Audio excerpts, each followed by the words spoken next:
Pension కోసం వచ్చామండి. వస్తే ఇక్కడ డబ్బులు లేవన్నారు. ఏంది ఇప్పుడు పెద్దోళ్ళు ఉన్నారు, వయసు ఇప్పుడు మామూలుగా ఎవరైనా చనిపోతే ఇప్పుడు వీళ్ళు డబ్బులు లేవంటండి. ఇక్కడ ఆఫీసులో అంటే లేవంట చెప్పారా? ఇప్పుడు చెప్తున్నారు, అందుకనే మేము వెళ్ళిపోతున్నాం. ఇప్పుడే ఉన్నా మేము కూడా ఇప్పుడే చెప్తే డబ్బులు లేవన్నారు, అందుకు వెళ్ళిపోతున్నాం. ఎప్పుడు రమ్మని చెప్తున్నారు? మళ్ళీ రేపు రమ్మన్నారా? ఎంత వచ్చేది వరకు మీకు ఏంటండి మీకు ఎంత వచ్చేది ఇంతకుముందు పింఛన? చంద్రబాబు ఉన్నప్పుడు 2000. 2000 వచ్చేది. ఇంకా 2000 మీద 52 రూపాయలు. 52 రూపాయలు ఒక నెల 250 రూపాయలు అండి. ఒక నెల ఇచ్చారంట.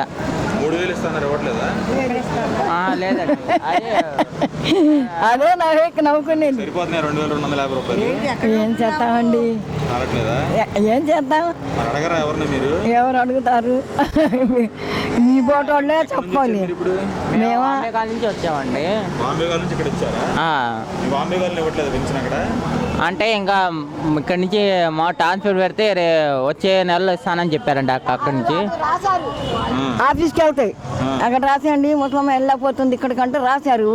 రాసినాక పోయిన నెల రాశారు. జగన్ వచ్చినాకే రాస్తే నిన్న వెళ్ళాను. నిన్న వెళ్తే అన్నారు అసలు మేము ఉండేది సింగనగర్లో నుంచి అక్కడ అటు వెళ్ళిపోయాడు మా అబ్బాయి అద్దెకి. వెళ్ళిపోతే అక్కడి నుంచి ఇక్కడికి వచ్చేదాన్ని.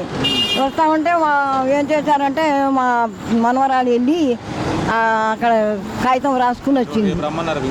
ఈయన ఇప్పుడు వాళ్ళు అన్నారు ఈ నెల అక్కడ తీసుకోమ్మా, వచ్చే నెల కాడ నుంచి మేము ఇస్తామన్నారు బొంబి కాలనీ వాళ్ళు.